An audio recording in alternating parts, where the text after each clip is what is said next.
سعید اور ظہیر بچپن کے دوست تھے۔ ان کی دوستی سگے بھائیوں کی محبت سے بھی زیادہ بے لوث تھی۔ دونوں نے ایک ہی جگہ تعلیم پائی تھی، ایک ہی جگہ فنون سپاگری سیکھے تھے اور کئی میدانوں میں دوش بدوش لڑ کر اپنے بازوؤں کی طاقت اور تلواروں کی تیزی کے جوہر دکھا چکے تھے۔ ظہیر نے سعید کے اس طرح اچانک آنے کی وجہ پوچھی۔ مجھے والی قیرون نے آپ کی طرف بھیجا ہے، خیر تو ہے نہیں؟ سعید نے جواب دیا، افریقہ میں بغاوت نہایت سرعت کے ساتھ پھیل رہی ہے۔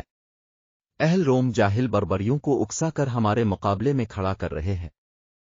اس آگ کو فروغ کرنے کے لیے تازہ دم فوجوں کی ضرورت ہے۔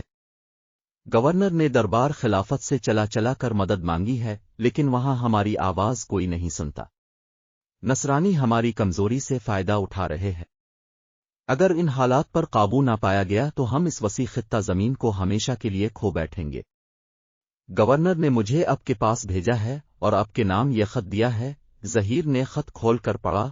خط کا مضمون یہ تھا، سعید تمہیں افریقہ کے حالات بتا دے گا۔ ایک مسلمان ہونے کی حیثیت سے تمہارا فرض ہے کہ جس قدر سپاہی فراہم کر سکوں ان کو لے کر فوراً پہنچ جاؤ۔ میں نے ایک خط دربار خلافت میں بھی بھیجا ہے، لیکن موجودہ حالات میں جبکہ اہل عرب طرح طرح کی خانہ جنگیوں میں مبتلا ہیں، مجھے وہاں سے کسی مدد کی امید نہیں۔ تم اپنی طرف سے کوشش کرو۔ ظہیر نے ایک نوکر کو بلا کر سعید کا گھوڑا اس کے حوالے کیا اور اسے اپنے ساتھ مکان کے ایک کمرے میں لے گیا۔ اس کی آنکھوں سے شب عروسی کا خمار اتر چکا تھا۔ اس نے دوسرے کمرے میں جا کر دیکھا، یاسمین بارگاہ الہی میں سر بسجود تھی۔ دل کو گونا مسرت ہوئی۔ واپس سعید کے پاس الف کر کھڑا ہو گیا اور کہنے لگا، سعید میری شادی ہو چکی ہے، مبارک ہو۔ کل مبارک ہو، سعید مسکرا رہا تھا، لیکن اس کی مسکراہٹ اچانک پژمردگی میں تبدیل ہونے لگی۔ وہ دیرینہ دوست کی آنکھوں میں آنکھیں ڈال کر دیکھ رہا تھا اور اس کی نگاہیں سوال کر رہی تھیں کہ شادی کی خوشی نے تمہیں جذبہ جہاد سے تو آری نہیں کر دیا؟ ظہیر کی آنکھیں اس سوال کا جواب نفی میں دے رہی تھیں۔ دنیا میں کم و بیش ہر انسان کی زندگی میں کبھی نہ کبھی ایسا وقت ضرور آتا ہے جب اسے کسی بلندی تک پہنچنے یا بڑا کام کرنے موقع ملتا ہے، لیکن ہم اکثر نفع نقصان کی سوچ میں ایسے موقع کو کھو دیتے ہیں۔ سعید نے پوچھا، اپنے خط کے متعلق کیا سوچا؟ ظہیر نے مسکراتے ہوئے اپنا ہاتھ سعید کے کندھوں پر رکھ دیا اور کہا، اس میں سوچنے کی کیا بات ہے چلو چلو۔ بظاہر ایک سادہ سا لفظ تھا، لیکن ظہیر کے منہ سے سعید کو یہ لفظ سن کر جو خوشی ہوئی اس کا اندازہ کرنا ذرا مشکل ہے۔ وہ بے اختیار اپنے دوست سے لپٹ گیا۔ ظہیر نے کوئی اور بات نہ کی۔ سعید کو اپنے ساتھ لے کر گھر سے باہر نکلا اور مسجد کی طرف ہو لیا۔ صبح کی نماز ختم ہوئی اور ظہیر تقریر کے لیے اٹھا۔ ایک مجاہد کو اپنی زبان میں اثر پیدا کرنے کے لیے اچھے اچھے الفاظ اور لمبی لمبی تعویلوں کی ضرورت نہ تھی۔ اس کے سیدھے سادے مگر جذبے سے بھرے ہوئے الفاظ لوگوں کے دلوں میں اتر گئے۔ اس نے تقریر کے دوران میں آواز بلند کرتے ہوئے کہا، مسلمانوں، ہماری خود غرضیاں اور خانہ جنیاں ہمیں کہیں کا نہ چھوڑیں گی۔ آج وہ وقت آ گیا ہے کہ اہل روم جن کی سلطنت کو ہم کئی بار پاؤں تلے رون چکے ہیں، ایک بار پھر ہمارے مقابلے کی جرات کر رہے ہیں۔ وہ لوگ یرموک اور اجنادین کی شکستیں بھول چکے ہیں۔ آؤ انہیں ایک بار پھر بتائیں کہ مسلمان اسلام کی عظمت کی حفاظت کے لیے اب بھی اپنے خون کو اتنا ہی عزاں سمجھتا ہے جتنا کہ پہلے سمجھتا تھا۔ انہوں نے طرح طرح کی سازشیں کر کے افریقہ کے لوگوں پر عرصہ حیات تنگ کر رکھا ہے۔ وہ یہ خیالات کرتے ہیں کہ ہم خانہ جنگیوں کی وجہ سے کمزور ہو چکے ہیں، لیکن میں یہ کہتا ہوں کہ اس دنیا میں جب تک ایک بھی مسلمان زندہ ہے، ان لوگوں کو ہم سے ڈر کر رہنا چاہیے۔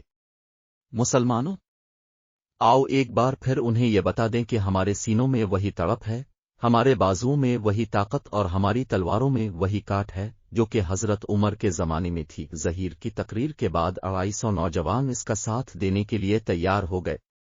اچھا یاسمین، خدا حافظ کہہ کر ظہیر لمبے لمبے قدم اٹھاتا دروازے کی طرف بڑھا، پھر کچھ سوچ کر رک گیا۔ یاسمین اپنی زندگی کی تمام خواہشوں کے مرکز کو اپنی آنکھوں سے میدان جنگ کی طرف رخصت ہوتے دیکھ رہی تھی۔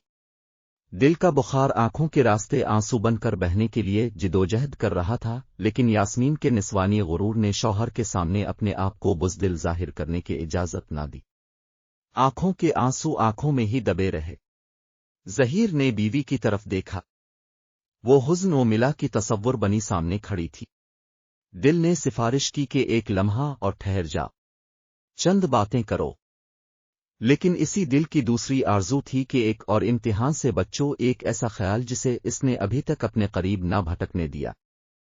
برق کی سی تیز رفتاری کے ساتھ سین اس کے دل و دماغ پر حاوی ہو گیا۔ دل کے لطیف حصے نے اپنی کمزور آواز میں فقط اتنا کہا کہ شاید یہ آخری ملاقات ہو، لیکن ایک لمحے کے اندر اندر اس خیال نے ایک ہنگامے کی صورت اختیار کر لی۔ وہ رکا اور مڑ کر یاسمین کی طرف دیکھنے لگا۔ وہ آگے بڑھی۔ ظہیر نے آنکھیں بند کر کے باہیں پھیلا دیں اور وہ روتی ہوئی اس سے لپٹ گئی۔ یاسمین، آقا، وہ آنسو جنہیں یاسمین اپنے دل کی گہرائیوں میں پوشیدہ رکھنے کی ناکام کوشش کر رہی تھی، بے اختیار بہہ نکلے۔ دونوں کے دل دھڑک رہے تھے، لیکن دلوں کی یہ دھڑکن اس وقت بہت مدھم تھی اور بدستور کم ہو رہی تھی۔ کائنات اسی پر کیف نغمے سے لبریز تھی، لیکن اس نغمے کی تانیں پہلے کی نسبت بہت گہری تھیں۔ مجاہد کے امتحان کا وقت تھا، احساس محبت اور احساس فرض کا مقابلہ۔ ظہیر کے سامنے یاسمین تھی، فقط یاسمین، حسن و لطافت کا ایک پیکر، رنگ و بو کی دنیا۔ پھر اچانک اس کے ہاتھوں کی گرفت ڈھیلی ہو گئی اور وہ ایک قدم پیچھے ہٹ گیا۔ یاسمین، یہ فرض ہے آقا، مجھے معلوم ہے، یاسمین نے جواب دیا۔ میرے آنے تک حنیفہ تمہارا خیال رکھے گی، تم گھبرا تو نہ جاؤ گی؟ نہیں، اب تسلی رکھیں۔ یاسمین، مجھے مسکرا کر دکھاؤ۔ بہادر عورتیں ایسے موقع پر آنسو نہیں بہایا کرتے۔ تم ایک مجاہد کی بیوی ہو، شوہر کے حکم کی تعمیل میں یاسمین مسکرا دی، لیکن اس مسکراہٹ کے ساتھ ہی آنسوؤں کے دو موٹے موٹے قطرے اس کی آنکھوں سے چھلک پڑے۔ آقا، مجھے معاف کرنا، اس نے جلدی سے آنسو پونچھتے ہوئے کہا۔ کاش میں نے بھی ایک عرب ماں کی گود میں پرورش پائی ہوتی۔ یہ فقرہ ختم کرتے ہوئے انتہائی کرب کی حالت میں اس نے آنکھیں بند کر لیں اور اپنے بازو ایک بار پھر ظہیر کی طرف پھیلا دیے، لیکن آنکھیں کھولنے پر معلوم ہوا کہ محبوب شوہر جا چکا۔